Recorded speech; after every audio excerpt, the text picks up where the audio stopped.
Olá! Você viaja de ônibus? Então fique ligado que o transporte interestadual de passageiros é o tema deste Agenda Econômica. Estradas ruins, ônibus mal conservados, passagens caras ainda são situações comuns para quem viaja de ônibus pelo Brasil. As novas regras do setor, em vigor desde o início de 2022, permitiram a entrada de grandes empresas operadoras de plataformas tecnológicas, que combinam o comércio eletrônico de passagens e empresas de ônibus. Neste Agenda, eu recebo Edson Lopes, que é o diretor executivo do Flixbus, uma dessas empresas que estão ampliando a concorrência e mudando o modelo de transporte rodoviário de longa distância no país. Edson, muito bem-vindo ao Agenda Econômica. Obrigada pela sua presença aqui com a gente. Muito obrigado pelo convite. É um prazer estar aqui para discutir com a audiência da TV Senado, para falar com você sobre o tema. Acredito que o brasileiro precisa se transportar e empresas como a Flixbus vem trazendo opções de mobilidade acessível e sustentável para o país. A Flixbus é uma dessas empresas, mas a gente tem aí outras empresas na concorrência. Já que eu citei vocês e convidei vocês, eu vou citar a concorrência também.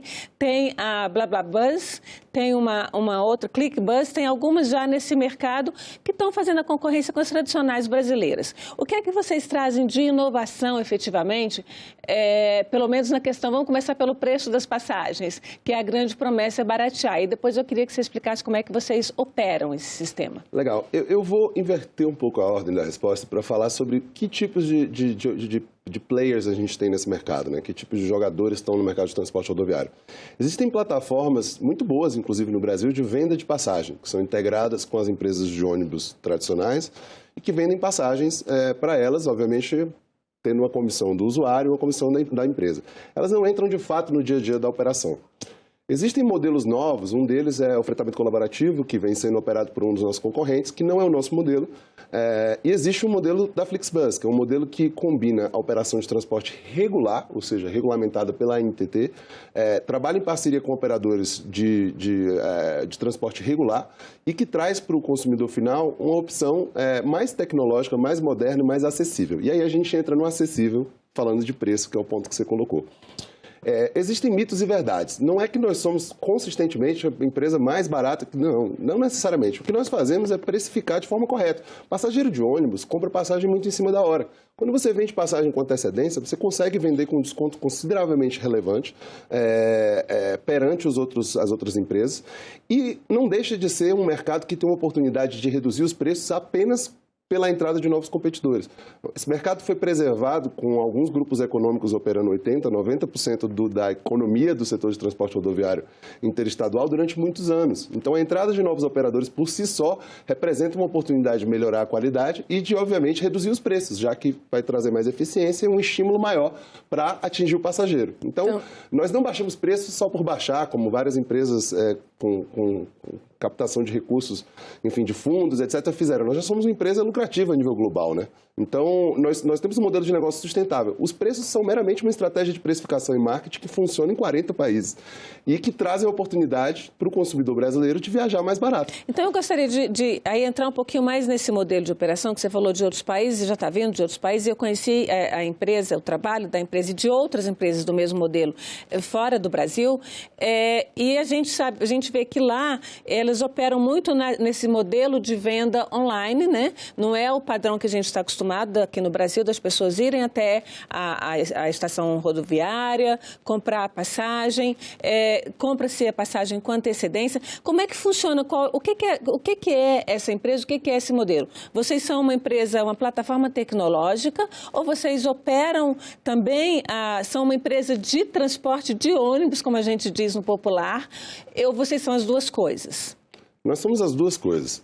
A Flixbus tem como modelo padrão não ser dona da frota e nem entregar os motoristas, mas todo o resto que envolve vendas offline e online, precificação, planejamento de rota, marketing, desde a aquisição do cliente até todo o ciclo desse cliente, a comunicação e, obviamente, o engajamento desse cliente, fidelização, atendimento ao consumidor, toda a parte regulatória. Nós servimos também como na visão do usuário, nós somos uma empresa acessível e sustentável. Na visão dos operadores de transporte, nós somos uma oportunidade de trabalhar com tecnologia de ponta e com recursos de ponta para atingir o usuário e também para engajar esse usuário e oferecer um serviço de qualidade em conformidade regulatória, para brigar com os operadores grandes. Então, no final das contas, nós não temos um papel relevante não só para o usuário que precisa viajar no Brasil, mas também para os investidores, para os pequenos e médios investidores de frota, para os pequenos e médios transportadores que querem operar no regular, mas que não teriam capacidade de fazer isso com qualidade ou conformidade regulatória sem fazer parte de algo maior. Agora, esses pequenos operadores, e aí entram outras questões como segurança, como a qualidade do serviço, esses pequenos operadores muitas vezes não têm condição de garantir, por exemplo, ônibus mais modernos. O sistema de proteção de transporte do usuário. Não é muito incomum a gente ouvir dizer que o ônibus quebrou na viagem interestadual. Ainda, infelizmente, é uma coisa comum. Como é que se resolve essa questão, né, desse pequeno operador entrar num sistema mais amplo? Eu acho que são dois pontos fundamentais. Primeiro, imagina que, sim, o que você falou é verdade, mas também se aplica a grandes operadores. Inclusive, politicamente, quem mais briga pela questão da frota não precisar ser tão nova, não são os pequenos operadores. Existem grandes operadores que compram essa briga, justamente porque não querem ter essa despesa, principalmente pós-pandemia, de renovação de frota. Então, não é algo exclusivo dos pequenos operadores. E outra coisa, o pequeno operador de regular, não necessariamente ele é pequeno. Às vezes tem uma grande empresa de fretamento por trás e eles querem operar no regular, mas esbarram numa questão regulatória. Então, acho que o primeiro ponto é esse. Sobre a questão de garantir a segurança, pensa do ponto de vista do regulador. Como ia ser mais fácil uma empresa com expertise internacional, com comprovada segurança e com comprovada tecnologia de segurança, fazendo essa ponte entre as empresas que têm o ativo, que têm o ônibus, e o passageiro e o órgão regulador. Então, a Flixbus vem também como uma forma de setar uma barra, não gosto de usar o termo franquia, porque seria juridicamente incorreto, mas quase que como numa franquia, fazendo esse paralelo, setar uma barra mínima de processos operacionais e garantir que os operadores estejam em conformidade. Nós seríamos um grande parceiro, somos um grande parceiro e seríamos mais ainda um grande parceiro do regulador em um contexto do mercado realmente se abrir um pouco mais. Agora, essa lei, né, a mudança da legislação, que antes eram concessões, tinha que ter licitação e agora não, né? Agora mudou o sistema, vocês têm que atender uma série de normas e uma dessas normas é que cada empresa que quer entrar no mercado tem que ter um capital inicial mínimo que garanta, que dê garantia de que ela vai realmente conseguir operar, né? Essa lei, só para a gente citar aqui, ó, a Lei 14.298, que é uma lei que surgiu, a origem dela foi um projeto de um senador, do senador Marcos Rogério do DEM, de Rondônia. Então, ela deixa, então, de ser permissão, que requeria licitação, e passa a ser uma autorização. Quando uma empresa entra num negócio desse, qual é a expectativa em termos de mercado? Porque a gente viu no setor aéreo entrarem empresas novas, nós vamos baratear os custos e realmente começaram baratas, um ano depois já estavam iguais aos custos das empresas antigas. O que nos garante que essa queda que vocês trazem para o mercado, que esse tipo de negócio traz para o mercado, vai se manter? Super importante colocar dessa perspectiva. Falando sobre manutenção dos preços, aliás, primeiro fazendo um pouco de contexto sobre a questão regulatória. Sim, houve um decreto presidencial em 2019 que iniciou esse processo. Houve antes uma deliberação da NTT que permitiu que houvesse flexibilidade de preço no interestadual. Depois, houve uma cautelar que bloqueou novas autorizações no Tribunal de Contas da União, com a qual nós discordamos. Foi revertida depois com um voto que nós consideramos brilhante do ministro Anastasia. Houve também uma discussão sobre a constitucionalidade do regime de autorizações no Supremo. 7-4 a votação, foi considerado constitucional. Então, em teoria, o regime de autorizações deveria ser implementado agora, finalmente. A nota técnica que a ANTT colocou agora, desculpa, a nota técnica não, a minuta de resolução que a ANTT colocou agora, não condiz com tudo que foi decidido. Então, talvez ela até chegue a fechar mais o mercado em algumas regiões e proteger mais esses grupos econômicos. Nesse contexto de regime de autorizações que não funciona na prática, é muito difícil de garantir que vai haver maior competitividade. Assumindo que o regime de autorizações cumpra o que foi colocado na decisão do Supremo, na decisão do TCU, assumindo que prevaleça o posicionamento das últimas várias equipes técnicas da agência, vai haver uma grande possibilidade de maior competitividade, com players como a Flixbus entrando. Eu poderia muito vender que nós vamos manter os preços, nós vamos falar de futuro, mas eu gosto muito de falar de passado também, porque a Flix não é uma empresa que começou agora. Então, nos 10 anos de atuação da gente, nos 40 países onde nós estamos, é muito consistente que nós estamos buscando ser o que a gente chama em inglês best value for money, né? Que é a empresa com melhor valor para o cliente em termos de custo-benefício. Então, eu poderia muito bem vender que nós vamos fazer isso no futuro, mas não, eu vou falar sobre o nosso histórico. Em 40 países isso já vem funcionando de forma consistente. Mesmo em países onde, por ter uma atuação muito diferenciada de qualidade, de preço, nós temos uma parte de mercado mais relevante, mesmo nesses países, eu posso garantir que não houve uma mudança de perspectiva. Até porque ainda existe concorrência, talvez, menos com empresas de ônibus em alguns países, mas ainda com o trem, que é muito subsidiado pelo Estado, com passagens aéreas, que na Europa, comprando com antecedência, as empresas low cost, uma Ryanair da vida, são grandes concorrentes do rodoviário também. Então, não é como se nós não tivéssemos concorrência alguma. Sempre vai existir a concorrência com o aéreo. Quem sabe um dia no Brasil, talvez até tenha concorrência com o ferroviário de passageiros, né, que hoje é limitado a uma questão de infraestrutura que a gente tem. E aí, como é que fica essa questão do preço? Vamos voltar um pouquinho aqui a questão do preço e do serviço que vocês oferecem, porque eu imagino que a pessoa que viaja de ônibus, né? A gente está aí no começo do semestre, voltando de férias, muita gente foi, né? A gente tem aí uma estimativa de 60 milhões de passageiros no sistema, né, interestadual por ano. Eu gostaria de que você falasse um pouquinho dessa questão dos custos, porque eu acho, dos custos e da segurança. Vocês não são uma empresa de ônibus, vocês não se responsabilizam pela qualidade daquele veículo nem pelo motorista. Então, que segurança um passageiro tem ao comprar uma passagem numa desses sistemas, né, tecnológicos, de que ele vai chegar ao seu destino no prazo e bem? Perfeito. Eu vou falar sobre o modelo regular, que é onde nós operamos. Nós operamos como prestador de serviço das empresas autorizatárias e nós temos clara intenção de ser os autorizatários, né? Então, vamos falar dos dois cenários. No cenário atual, em que o mercado ainda está fechado e nós atuamos em parceria com quem já tem as autorizações, nosso papel dentro da questão de segurança, por mais que não seja, juridicamente, não sejamos os autorizatários, sejamos responsabilizados teoricamente por alguma coisa que aconteça, nós temos um padrão de marca a zelar e nós entramos nas empresas buscando otimizar o máximo possível a excelência operacional deles. Isso tem um papel muito forte, reconhecido pela agência em diversas reuniões, pela NTT, que nós temos de ser um aliado para garantir as conformidades de segurança das empresas, sendo isso obrigação ou não regulatória. Num ambiente em que há uma abertura de mercado e nós nos tornamos autorizatários, independente do que está escrito no CNAE, para ser um autorizatário tem que ser uma empresa de transporte, que inclusive nós já somos no Brasil, né? Para fins, vamos lá, tecnicamente falando, nós já somos uma empresa de transporte e também uma empresa de tecnologia. Quando você fala de ser autorizatário, vem toda a responsabilidade. E a nossa grande briga é essa, nós queremos trazer a responsabilidade. Então, no momento, se hoje, que não é uma responsabilidade de autorizatário, porque trabalhamos em cooperação com as empresas que têm autorização, nós já pressionamos para que funcione bem a segurança, porque imagino, não só porque é o correto a se fazer, mas imagino o dano que poderia trazer para a imagem de uma empresa do nosso porte, uma empresa global do nosso porte, não tomar esse cuidado. Então, essa é uma primeira coisa. Uma segunda coisa é, como autorizatário, a gente ainda quer trazer a responsabilidade formalmente para o nosso lado. Hoje, nós vamos continuar fazendo o que nós fazemos e ainda assim o poder público vai poder nos cobrar por isso, de forma formal. E nós queremos ser cobrados por isso. Nós queremos que isso aconteça. É a forma de entrar no mercado, efetivamente, né? De abrir realmente. Então, está faltando essa regulamentação da NTT. Exato. Para que esse mercado... Vocês têm uma previsão de saída dessa regulamentação? Existe um compromisso público da NTT com o Ministério Público de votar agora em outubro, que foi o que foi decidido pelo TCU e enfim, foi o compromisso. A agenda está formalizada, enviada ao TCU, que é quem removeu a cautelar que bloqueava esse processo. E a NTT vai votar. Só que nós tivemos recentemente uma mudança muito interessante. Assim, o conteúdo das minutas de resolução das últimas audiências públicas levava em consideração o que nós consideramos correto tecnicamente, que é respaldar um regime de autorizações e respaldar uma abertura de mercado responsável, que preza pela segurança, que olha direito quem está entrando no mercado.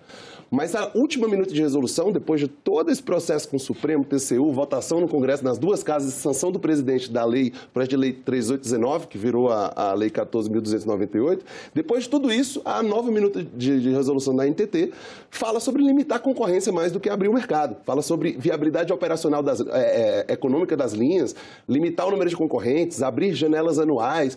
É um processo que claramente não está seguindo nem as diretrizes do que foi colocado e muito menos o que é interesse da população, que é ver empresas gabaritadas como a nossa entrando para oferecer opções mais acessíveis. Então, sim, falta o marco regulatório da NTT. Esse marco marco vai ser votado agora, mas existe alguma desconfiança em relação ao quanto esse marco está sendo colocado, vamos lá, de forma técnica e quanto está havendo influência política. Agora, quando você fala nessa questão dos limites, né, do limite da concorrência, talvez não se pode evitar aí essa questão que aconteceu nas aéreas, de empresas, de se abrir teoricamente o setor e depois o setor ficar de novo mais enxuto ainda, de grandes empresas entrarem, comprarem as pequenas e depois a gente ter aí um oligopólio de novo? É uma possibilidade, nada impede, mas mais uma vez, eu não gosto de falar sobre futuro para fazer nenhum compromisso futuro, porque a gente tem passado, eu posso falar de passado. Então, nos mercados onde nós atuamos, nós continuamos concorrendo com o aéreo, com o ferroviário, com outras empresas do rodoviário. Em vários países nós temos uma posição dominante, em vários outros não. E em todos eles é uma coisa uniforme. Nós trabalhamos para ser a melhor opção custo-benefício do usuário. Então, assim, no caso de uma empresa como a nossa, eu não vou falar de outras empresas da intenção delas. Mas no nosso caso, a gente pode falar de passado, a gente pode falar do que já foi feito. E claramente nós trazemos bem-estar social através de opções, mais uma vez, acessíveis e sustentáveis. Sobre limitar o número de concorrentes, eu acredito que isso não deve ser feito a priori. Isso deve ser feito da seguinte forma. Se você tem condições econômicas para operar algo com segurança, que claramente é o caso de uma empresa como a Flixbus, tanto pelo histórico operacional quanto pela capacidade financeira, você deveria estar apto a operar. Aí é hora de deixar o mercado se regular?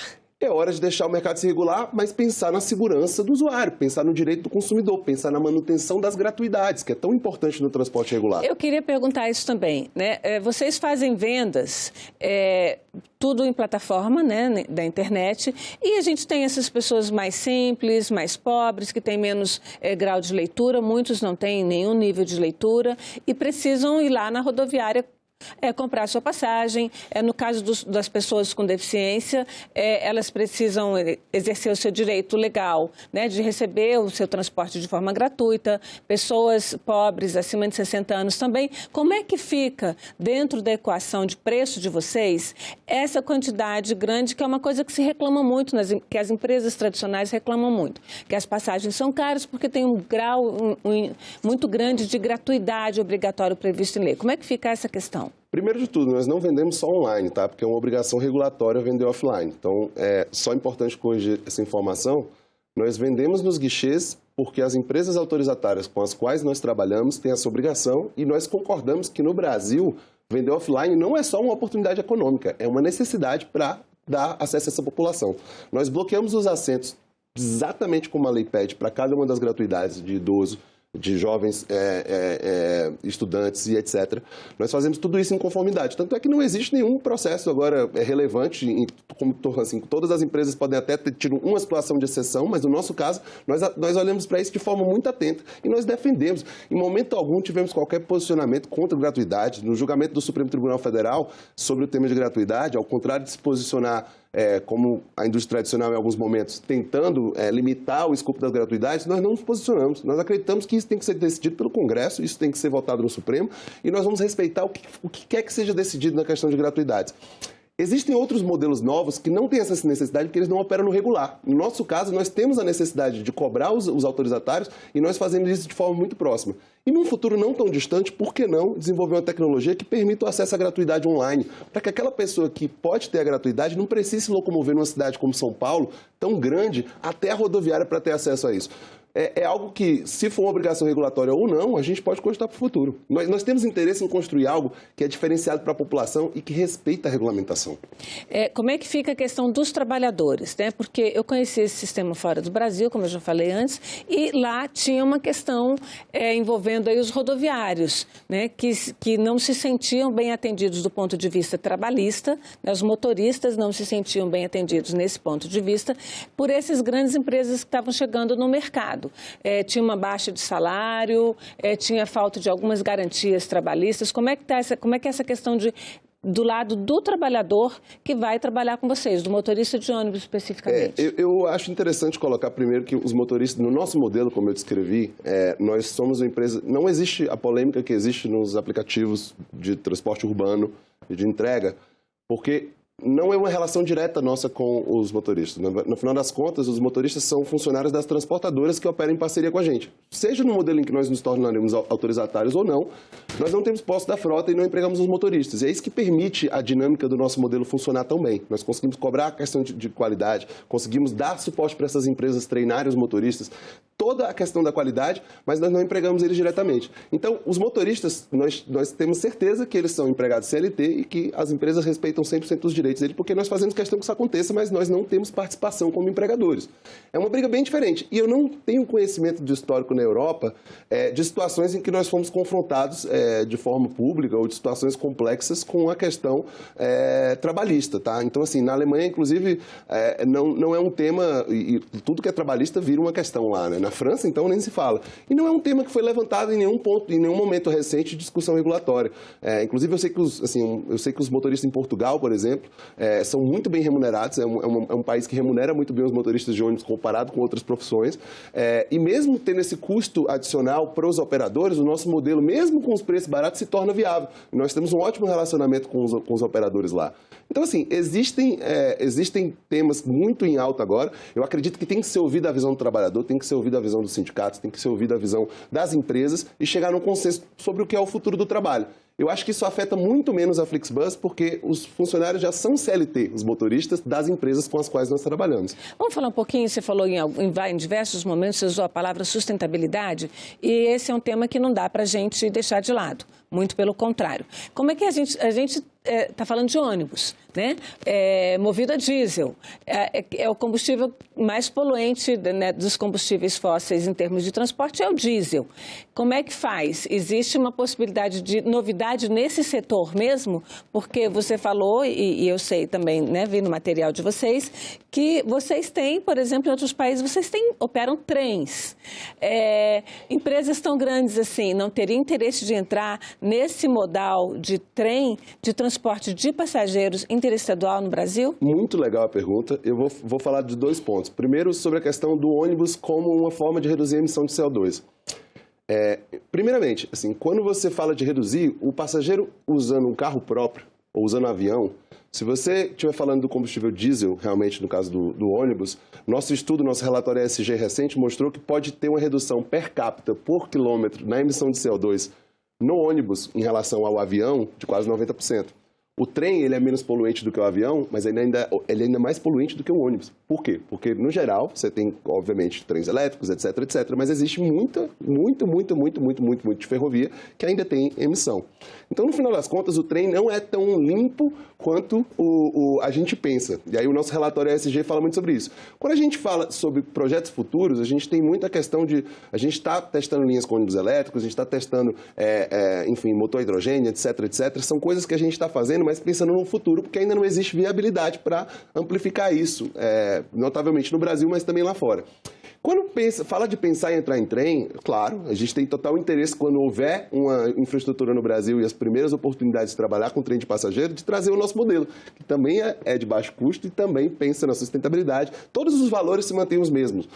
Então nós temos total interesse, só que é uma discussão que vai passar por uma expansão da malha aqui no Brasil por conta da questão de ferrovia de cargas. Depois vai se iniciar uma discussão de passageiros. Já está se falando muito mais agora do que antes. Mas eu acredito que ainda tem um longo caminho até isso se tornar uma realidade. Por enquanto é apenas um sonho meu que daqui a alguns anos, quando eu venho conversar com você, eu venho falar sobre Flixtrains e não só sobre Flixbus, né? Bom, você é certamente uma coisa interessante. Para a gente fechar, eu gostaria de retomar o assunto inicial, que é a questão do preço da passagem. Legal. Ainda não é um preço de passagem muito mais barato e a gente teve, por conta de reajustes aí de óleo diesel, de combustíveis, a gente teve uma elevação do preço das passagens de ônibus. E elas estão ficando realmente muito caras. Muita gente deixando de viajar completamente, porque avião é impensável, carro não tem e ônibus subiu de preço. Tem uma possibilidade... O que vocês acham que no valor atual, nas condições atuais econômicas, dá para reduzir essa passagem de ônibus? Mas com toda certeza. Tanto pelo aumento da competitividade em linhas onde existe um claro oligopólio, isso é indiscutível. Então, tanto pela maior competitividade, simplesmente pelo fato de existir alguém disposto a trabalhar uma margem um pouco menor do que margens muito excessivas que estão em algumas linhas, já vai melhorar muito a questão. Aumentos de eficiência por uso de tecnologia e reduções do custo do diesel, como a gente vem observando, podem reduzir a passagem. Mas eu tenho um dado interessante para te dar. Tem um estudo da Check My Bus que mostrou que em 2022, quando você comparava os preços com 2019, que era pré-pandemia, pré-aumento do diesel, em linhas onde houve aumento de competitividade, como São Paulo e Rio de Janeiro, os preços caíram, na verdade. Então, mesmo com o diesel mais caro em 2022, que chegou a 7 e pouco, né, o valor, comparado com 2019, linhas com maior competitividade tiveram redução de preço. Olha que coisa interessante. Com que mais? Você falou uma coisinha mágica que é a margem de ganho aí. As empresas brasileiras têm uma margem muito grande. Com que margem vocês trabalham? Vamos pegar na Europa, por exemplo. Eu não posso falar sobre números de margem hoje, não é algo que eu posso falar abertamente, porque são dados confidenciais da empresa e nós não temos capital aberto ainda, mas é uma informação que na nossa próxima conversa a gente vai trazer. Provavelmente, tá? Então, eu posso falar sobre as margens no Brasil. E eu vou te dar um dado. Em 2019, nós vimos várias linhas muito relevantes do Brasil, linhas consideradas mercados primários da NTT, onde o preço pago pelo brasileiro por quilômetro era maior do que o preço pago por um alemão por quilômetro. Só que a Alemanha é um país muito mais caro, com uma moeda forte. Como que o preço pago por quilômetro pelo passageiro brasileiro em linhas tão relevantes, no intermunicipal e interestadual, podia ser mais caro do que um preço pago na Alemanha? Mesmo com a infraestrutura no Brasil tendo suas complexidades, é de se espantar que isso seja algo possível. Até porque o preço de um ônibus aqui no Brasil novo é muito mais barato que o preço de um ônibus lá. A gente tem grandes encarroçadoras aqui, como o Marco Polo, por exemplo, que fazem um trabalho incrível nesse sentido. Tá bem, então a gente depois, espero que você possa trazer esses dados de uma forma mais clara, para que a gente entenda, e certamente o que a gente quer é que melhore a qualidade e também o preço das passagens caia. Muito obrigada pela sua presença aqui, Edson. Eu te agradeço demais, foi um prazer falar com você e com a audiência da TV Senado.